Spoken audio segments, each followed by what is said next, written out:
Hola a todos, a todas. Mi nombre es Franco Morán, soy coordinador de la Diplomatura en Políticas Culturales para el Desarrollo Local y quería brevemente invitarlos y celebrar, compartir las palabras de Yuka Ferreira en el marco de su visita a Córdoba el pasado año 2019, que junto con nuestra diplomatura de la Universidad Nacional de Córdoba, de la Facultad de Arte y Ciencias Sociales, y con apoyo del Instituto Diseñando Ciudad y un conjunto de organizaciones, logramos tener las palabras y reflexiones de este importante referente de las políticas culturales en América Latina, a partir de sus dos experiencias como ministro de Cultura de Brasil, que indudablemente desde su gestión, pero también como parte de un proceso político que encabezó el presidente Lula da Silva y luego Dilma Rousseff, realmente generaron un cambio de paradigma en los modos desde dónde pensar y desde dónde intervenir en el campo artístico-cultural, favoreciendo básicamente la posibilidad de fortalecer procesos culturales existentes y donde lo importante sean las políticas de fomento, pero también la necesidad de darle lugar a los ciudadanos y ciudadanas de participar activamente de la producción, de la circulación y el acceso a los bienes culturales. Así que, sin más, quería celebrar además la posibilidad de tener un canal más de encuentro, de diálogo, de debate a partir de la iniciativa de este nuevo espacio en Córdoba, como es el Centro de Estudios de Arte, Cultura y Política. Así que les mando un abrazo y espero que disfruten de las palabras del querido Yuka Ferreira. Buenas tardes a todos y a todas. Muchas gracias por venir un sábado a discutir de políticas culturales. Ya un avance y una rareza. Antes de empezar, quisiera invitar al vocal de la Agencia Córdoba de Cultura, Jorge Tucci, que tiene para hacer la entrega una mención de la legislatura de Córdoba a Yuka Ferreira.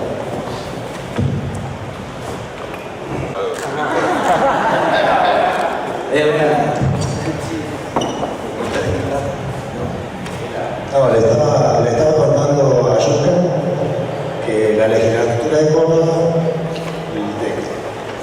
declara un beneplácito por su visita, por su presencia, lo cual nos parece muy grato entregarle este reconocimiento del Poder Legislativo de Córdoba. Saludamos a Yuka, darle la bienvenida, como ya dijo Nacho, pero hacemos más extensivo, a este lugar, a este espacio simbólico de la cultura de Córdoba. Bienvenida. Gracias por estar y acompañarnos.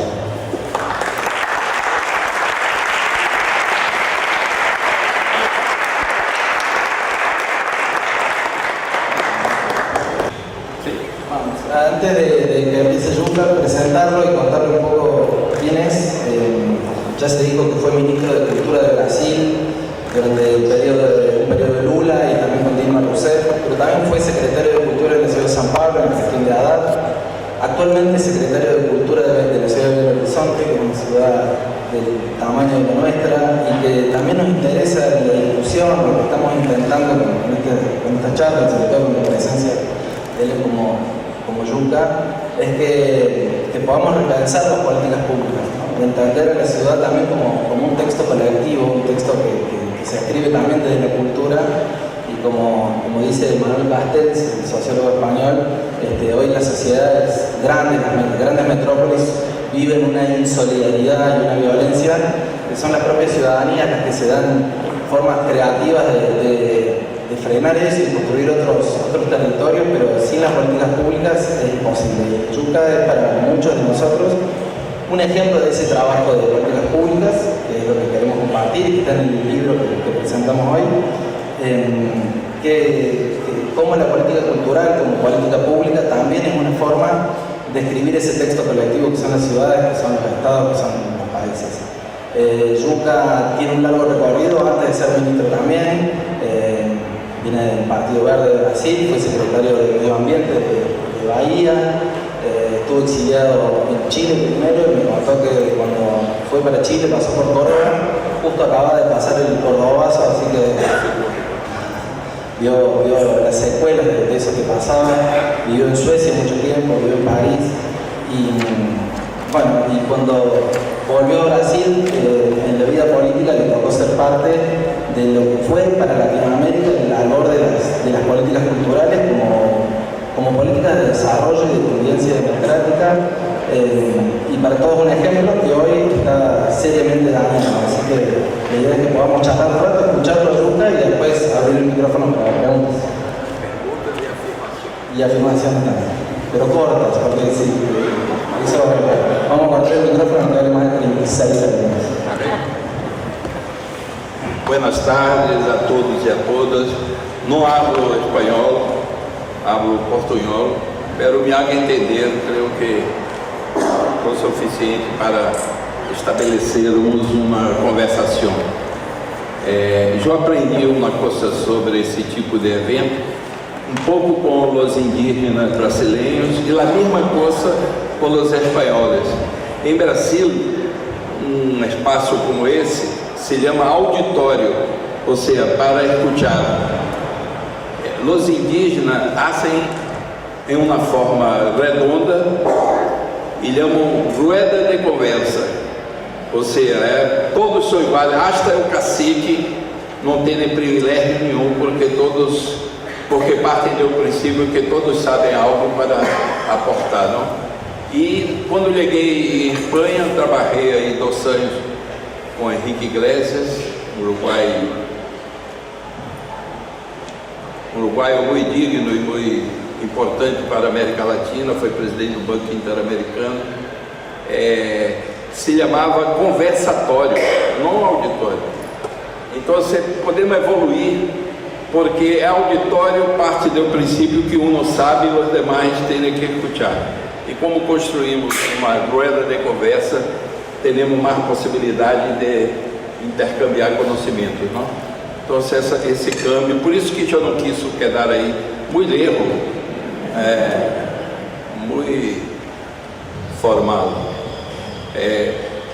Eu quero agradecer a invitação, dizer que me gusta vir à Argentina em qualquer condição, mas neste momento especial que vocês estão vivendo, muito cerca de uma vitória eleitoral que vai marcar a vida de vocês e da América Latina inteira, e se lograrem transformar em uma vitória definitiva, vai ser muito importante para o mundo inteiro, porque o mundo inteiro está travando uma batalha com o neoliberalismo, com uma ideia de que o que importa é a produção, a circulação das mercadorias e as bancas, e a gente não importa muito. Estão destruindo a democracia está em crise em todo o mundo, e um crescimento de tendências de extrema direita em todas as democracias europeias. Leste europeu já tem vários países que a extrema direita ganhou, e vem acompanhada de uma coisa autoritária, misógina, racista, discriminatória, como se nós outros estivéssemos no final de um ciclo que começou com a Segunda Guerra, depois da Segunda Guerra Mundial, de uma tentativa de conciliar a democracia liberal com o desenvolvimento econômico, não? E é grave isso, porque ameaça todas as conquistas democráticas, os direitos sociais, a construção do século XX, de construção da igualdade, direitos de segmentos sociais, como as mulheres, os negros, em caso de Brasil, de los indígenas. Tudo isso está em questão, e então é preciso vencer. Não é fácil. Ganhar as eleições é o primeiro round. 2 dias depois vai começar os problemas, porque vão começar a conspirar contra o governo. Em Brasil foi assim, e vários países. A ideia é não dar trégua para os novos governantes cambiarem as coisas e construírem. Então temos que ter lucidez e velocidade no enfrentamento dos problemas, da construção das políticas, E é preciso também muita unidade. Unidade, todos. Eu sempre tenho muito cuidado quando ligo em Argentina, porque para nós outros brasileiros é muito difícil entender que é o peronismo. É uma especificidade de ustedes, não? Pero eu sempre fui muito interessado nesse tema. E cada vez que eu vejo a Argentina, eu compreendo um pouquinho mais. Descobri uma coisa importantíssima, comparando com o Brasil. O Brasil tem uma dificuldade de manutenção, de continuidade, de memória. Nós outros temos um problema de memória coletiva em Brasil. Hoje, pouca gente se recuerda ou sabe quem foi Getúlio Vargas, por exemplo, um presidente fundamental para os direitos sociais em Brasil, com alguma semelhança com Perón, inclusive. Depois, pouca gente sabe exatamente o significado de João Goulart. Ou seja, cada período democrático vem uma interrupção autoritária, depois recuperamos a democracia, mas quando recuperamos a democracia, nos olvidamos de tudo que era e hasta onde chegamos. Isso nos obriga a pensar sempre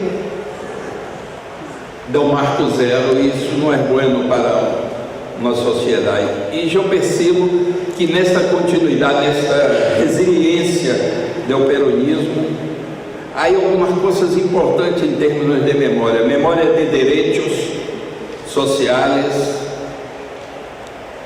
Eu abri isso em Buenos Aires e muita gente me falou de 2 por 1, não? Uma tentativa que a sociedade reacionou, basado em um posicionamento histórico já firmado na sociedade.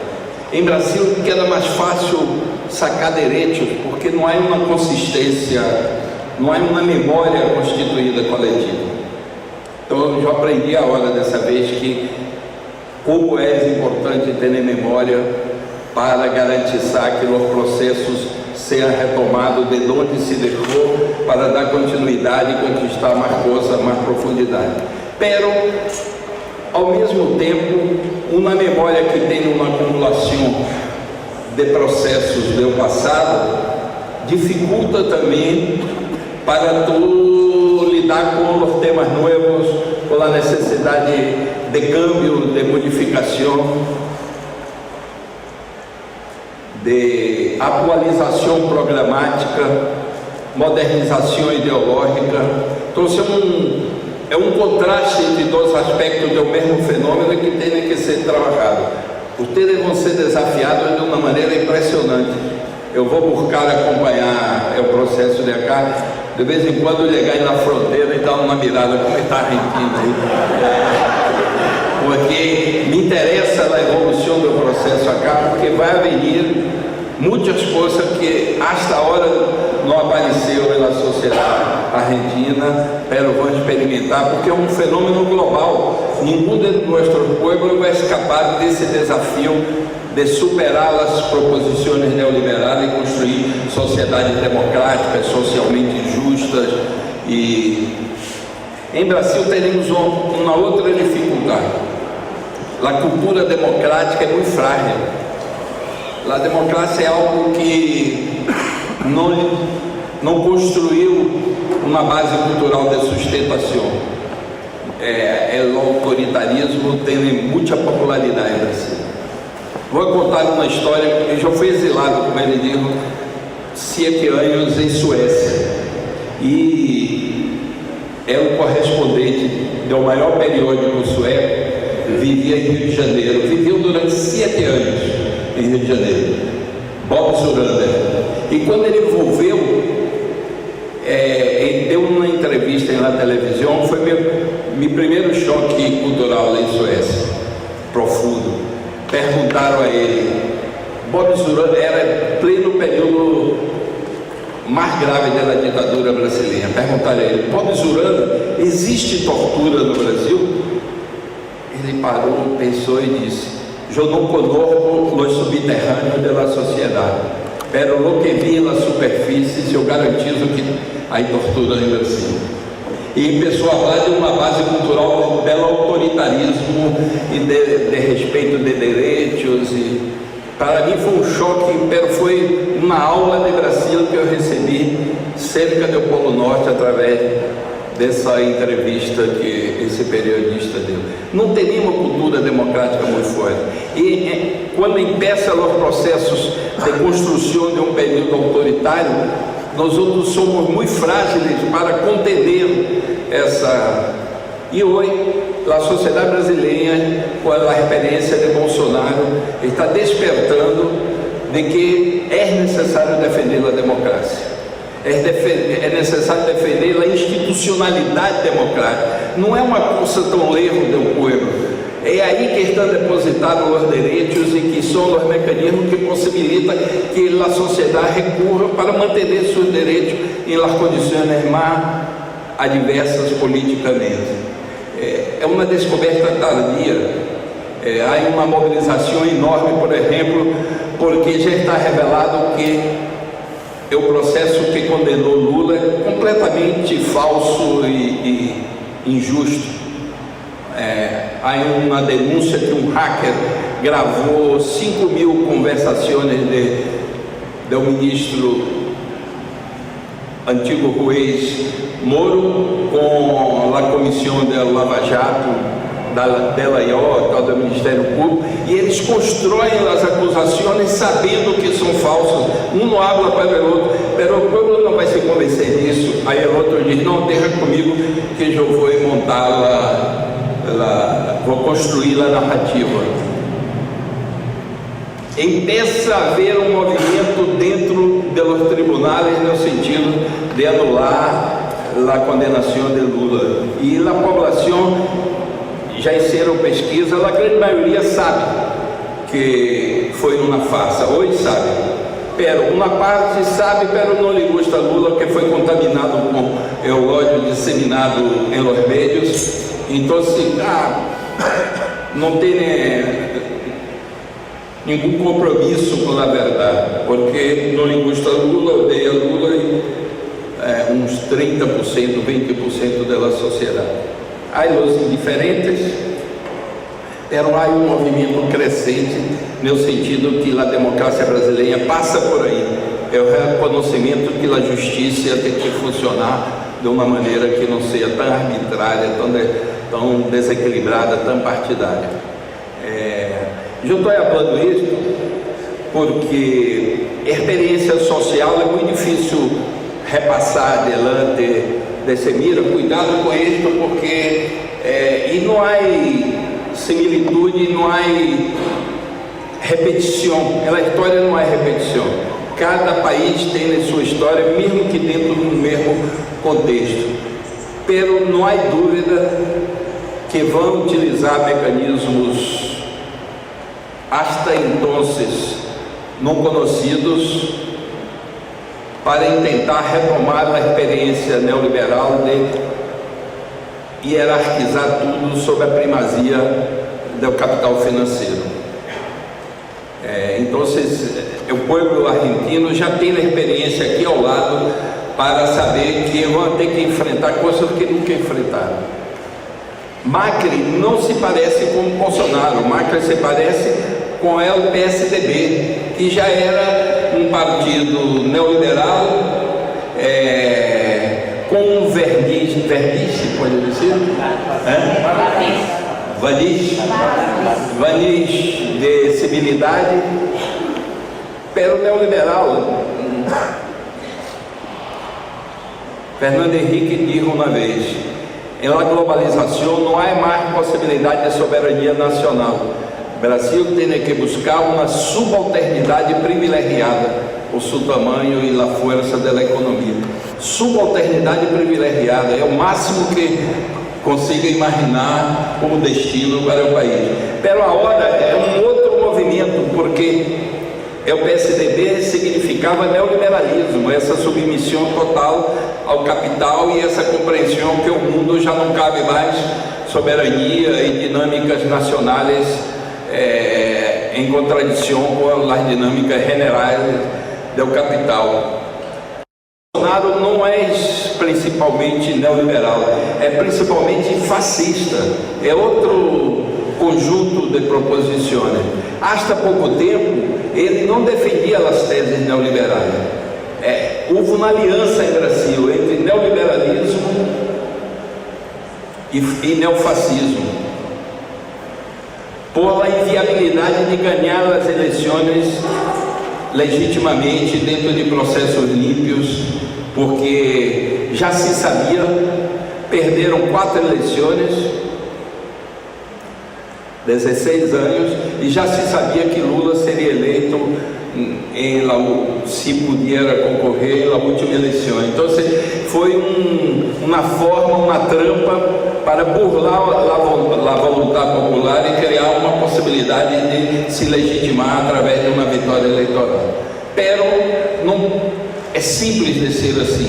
Por outro lado, a presença do neofascismo no cenário político público brasileiro criou uma base social, estimulou uma base social autoritária, fascista, incluso entre os pobres, que vão ser as maiores vítimas destas políticas.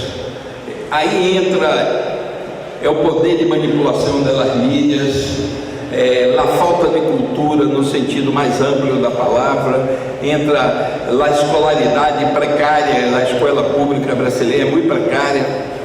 Uma parte considerável dos jovens que saem da escola pública não sabem interpretar texto, não escrevem bem. Então é um ambiente favorável para soluções desse tipo. A democracia necessita de educação ao acesso de todos, de qualidade, de cultura ao acesso de todos, para criar um ambiente favorável.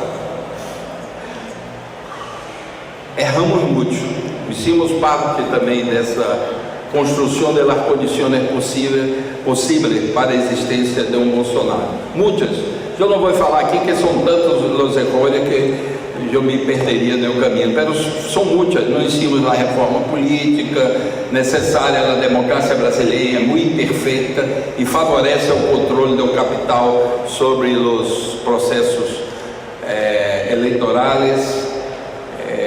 Não discutimos o monopólio dos meios.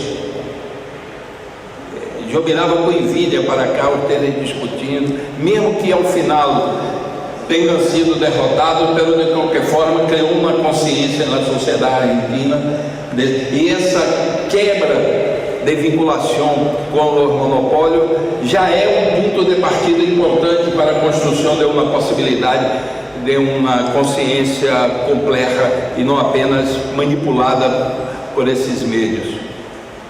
E para mala suerte nuestra, lograram ocupar parte do judiciário brasileiro.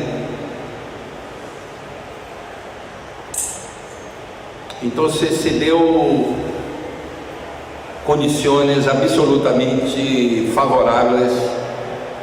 E mesmo assim tiveram que prender Lula, porque Lula ganharia as eleições. E lo prenderam por isso, para evitar que o preferido da população concorrisse e ganhasse as eleições. Muito simples, mas já está quedando provado com essas revelações da Intercept.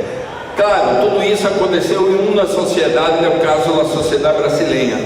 Pero tudo isso está disponível de acontecer outras vezes com outras aparências e outros arranjos, porque há uma crise de nossa democracia, uma perda de vitalidade, um questionamento, e as forças cáusticas, destrutivas da democracia aprenderam a trabalhar por dentro dos mecanismos institucionais e democráticos, e está chegando ao poder através de eleições. Esse é um problema grave que precisamos discutir. Me perguntaram hoje à tarde por que foi tão fácil ocupar a democracia brasileira. brasileira. Não temos mecanismos de defesa da democracia. Agora está saindo a primeira lei contra o abuso de autoridade. Ou seja, os juízes, todos que têm algum poder, vão ser obrigados a se responsabilizar por seus atos. Primeira vez na sociedade brasileira que tem um mecanismo desse. Então, estou ligando de um país, Brasil, que está vivendo a pior crise política da história republicana, que uma coisa é um golpe de Estado, é uma ruptura produzida por um levante militar. Outra coisa é as forças autoritárias serem eleitas por parcelas significativas da população. Os médios tiveram um rol importantíssimo, passaram 10 anos mentindo, construindo um sentimento de medo, uma desconstrução de todos os avanços da sociedade. E isso vai criando um ambiente muito favorável para a desconstrução da democracia. Por isso que eu comecei valorizando essa permanência, essa resiliência do peronismo, PJ, não? PJ, porque com todos os problemas garantiza uma continuidade e uma memória social e política que possibilita que, nos momentos de dificuldade, a sociedade tenha uma referência estrutural. Mas eu creio que não é suficiente. Há necessidade de ampliar, de construir uma compreensão do mundo do século XXI. Há uma renda do século XXI que temos que estar de olho, porque modificou completamente. Hasta a humanidade está modificada.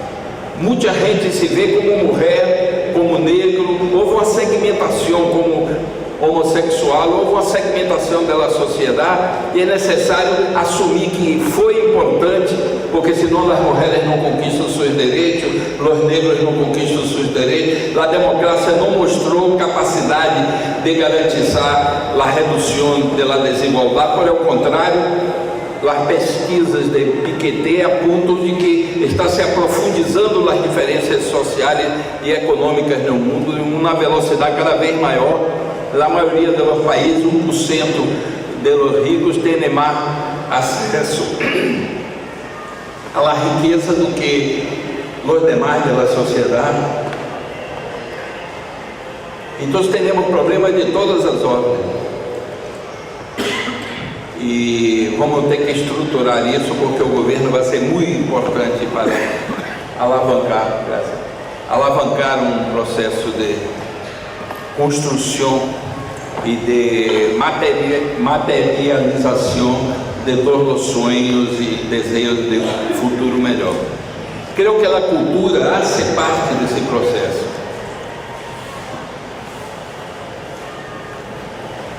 Em Brasil, as élites políticas, todas, incluso as nossas,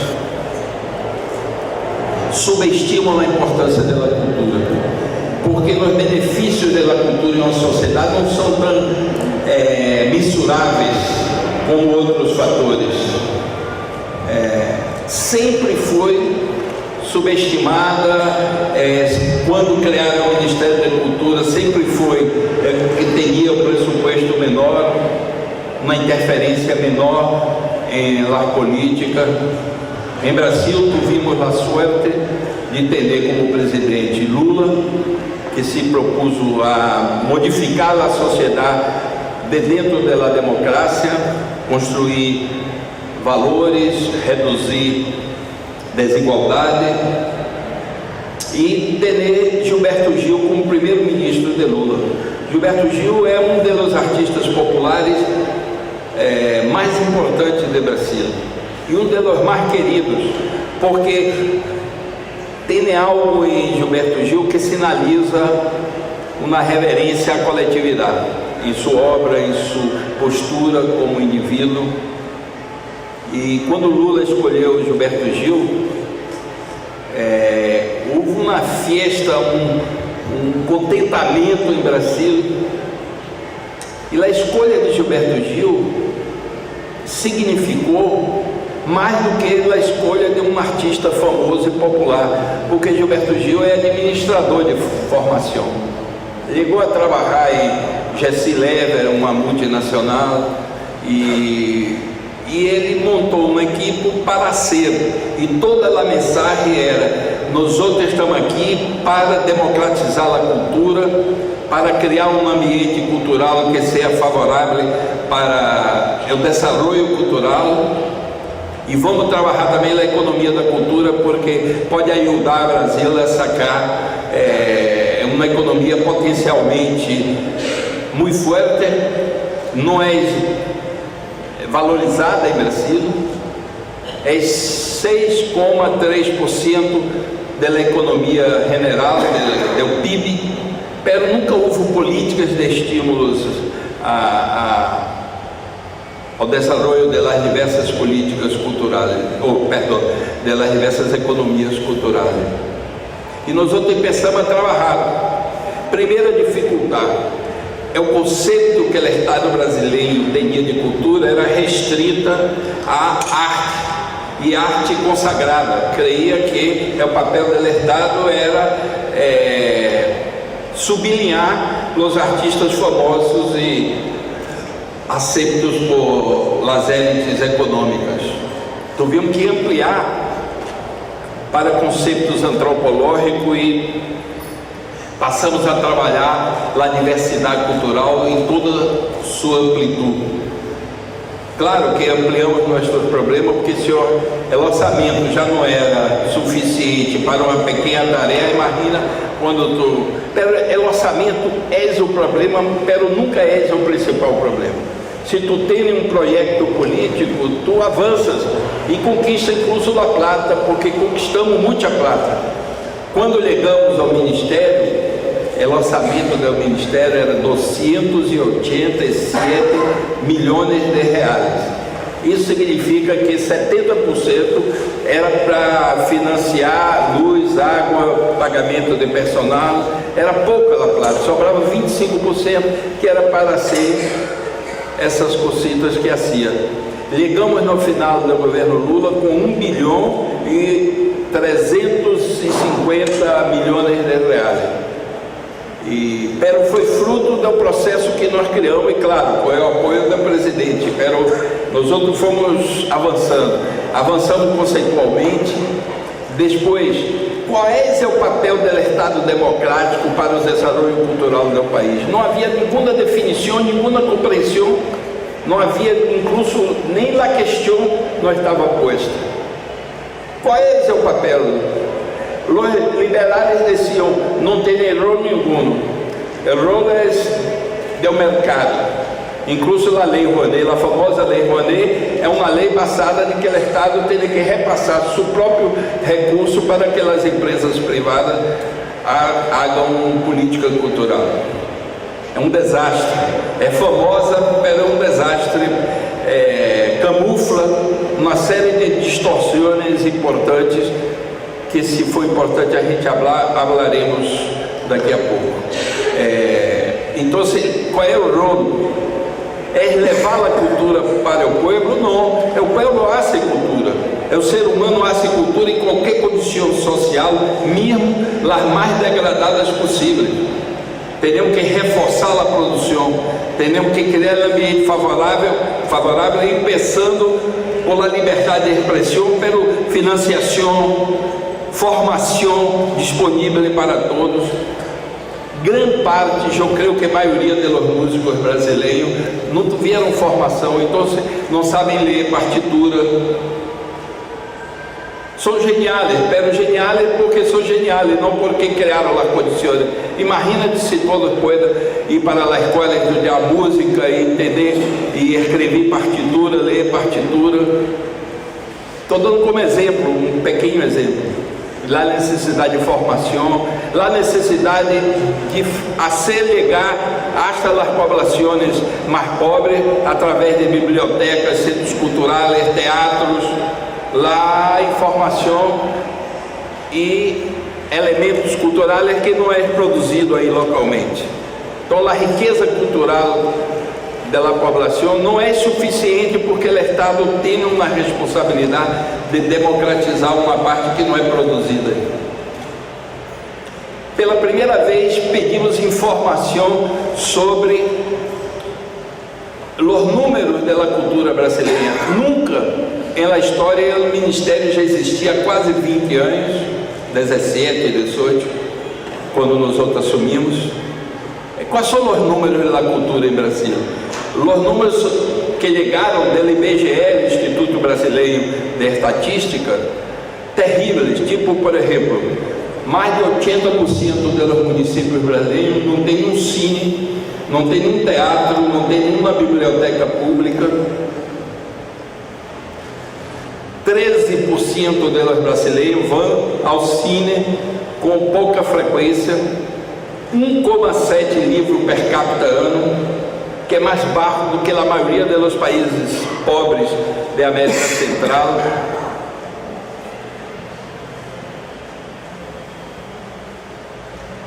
Então, um gestor cultural não pode ignorar esse apartheid cultural que foi produzido na sociedade por falta de compreensão da importância da cultura e da educação também, porque universalizaram a educação, era uma educação de baixa qualidade nas escolas públicas, muito distante das escolas particulares, onde a classe média e a élite estuda.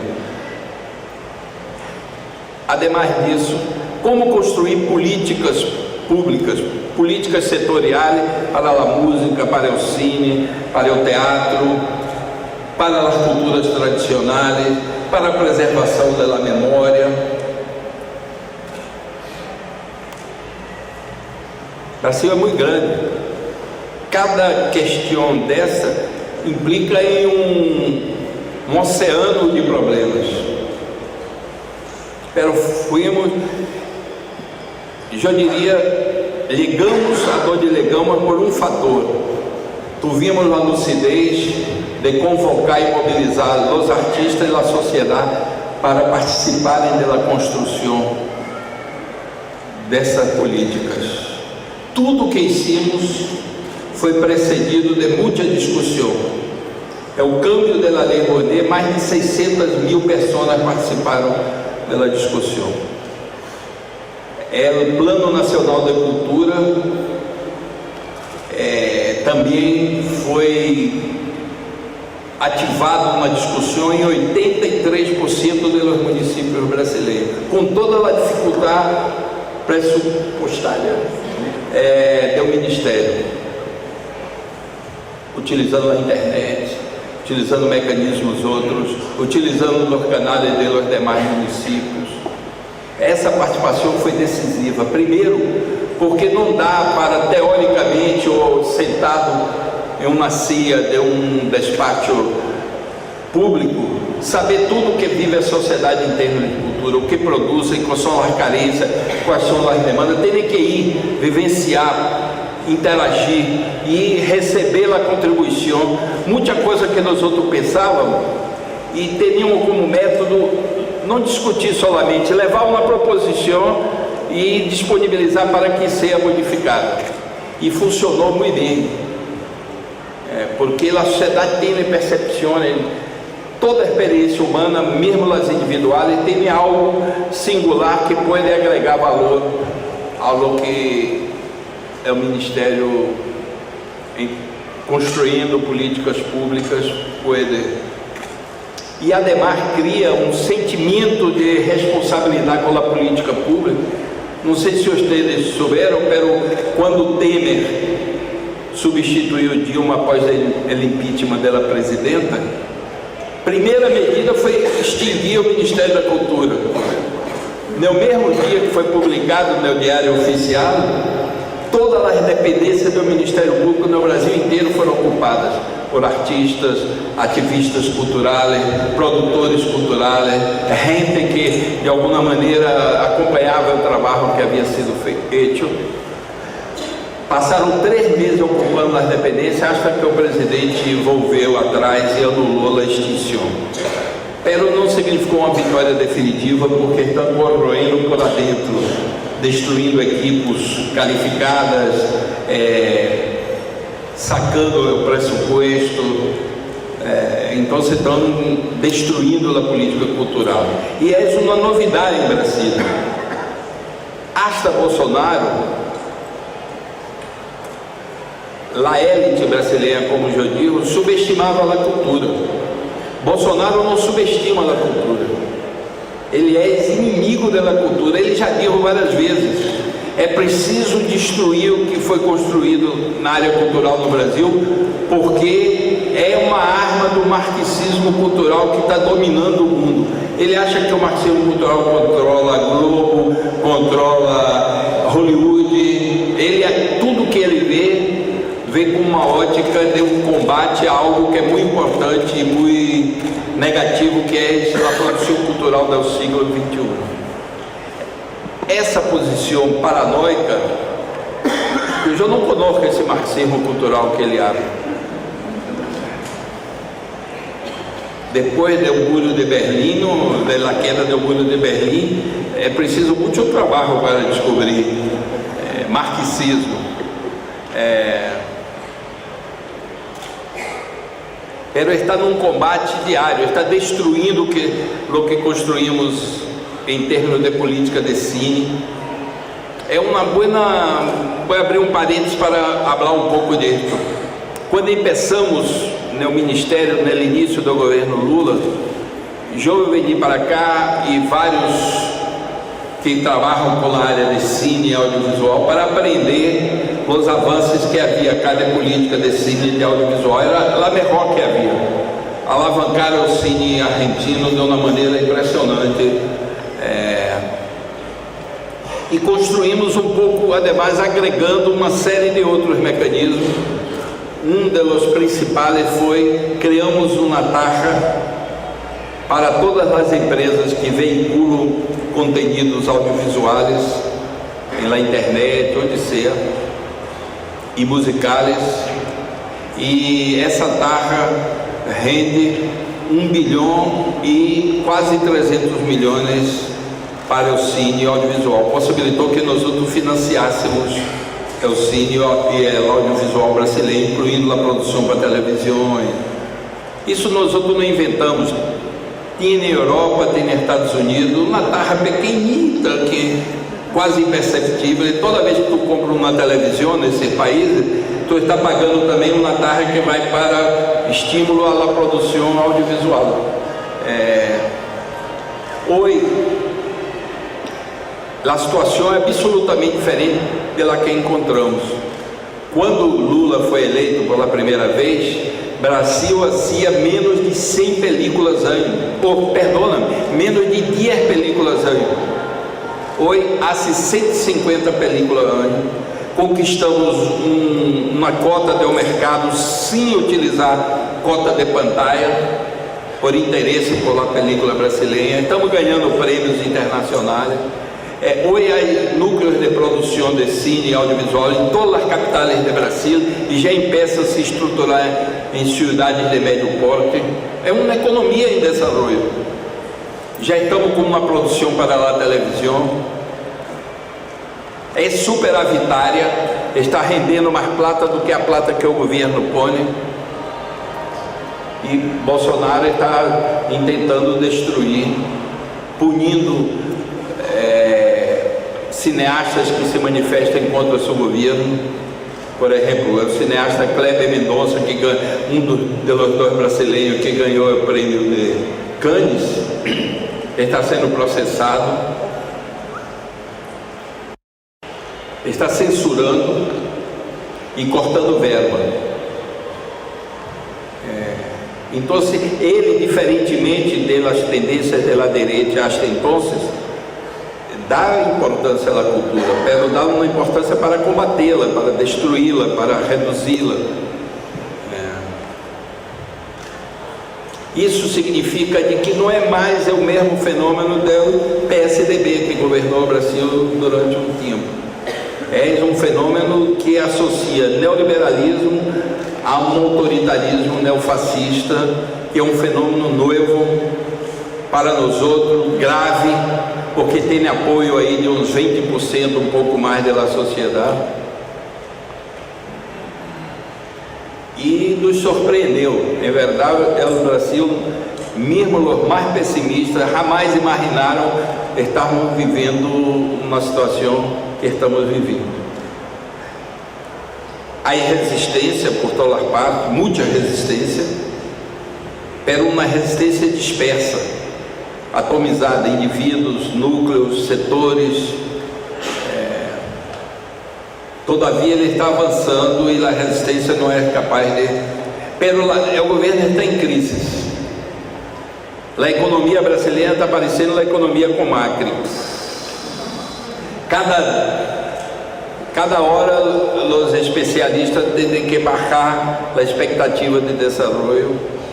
Já estamos cerca da recessão técnica, quando o crescimento é menos de zero. Há dissenso no grupo que apoia, principalmente entre os pobres, então está perdendo muito apoio, mas tem apoio do capital financeiro e do capital agrário, mantém aí seu apoio, porque ele é totalmente favorável. Há vídeo que um aí me falou aí fora, ele assim sentado, relaxado e dizendo assim: ustedes del agronegócio brasileiro, assim que eu tomar posse, vou armá-los para que matem os invasores de seus tierras. É impressionante como habla em muerte. Ele habla frequentemente que é necessário matar pelo menos 30 mil pessoas em Brasil. Habla que é favorável à tortura. É uma desconstrução de valores, porque muitos torturam, pero dizem que não torturam. Muitos são racistas, pero não têm coragem. Ele não defende o racismo, defende a misoginia, crê que as mulheres têm que volver para seus lares, belas e recatadas. Então, há resistência, pero os partidos políticos estão um pouco apáticos e perplexos. Não nos recuperamos todavia da surpresa dessa vitória eleitoral da extrema-direita em Brasil. Mas não podemos demorar muito tempo, porque ele está avançando, destruindo direitos sociais, estruturas institucionais da democracia, direitos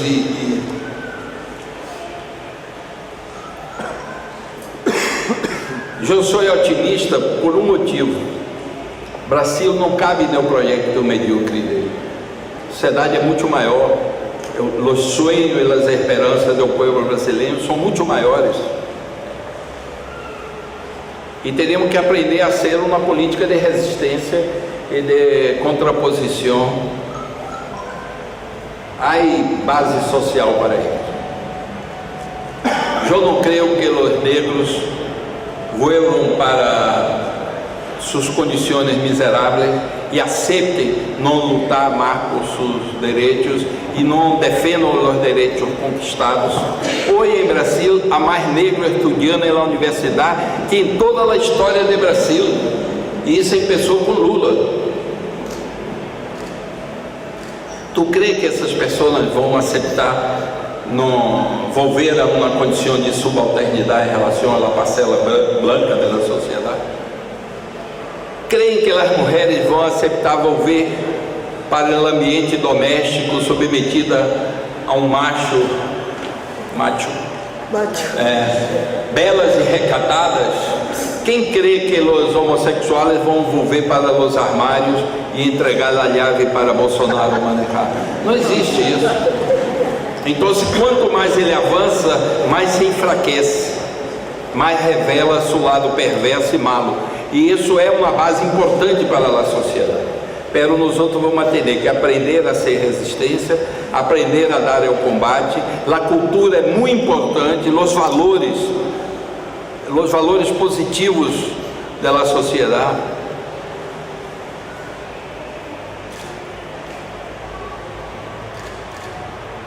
vamos ter que aprender a manejar a economia brasileira.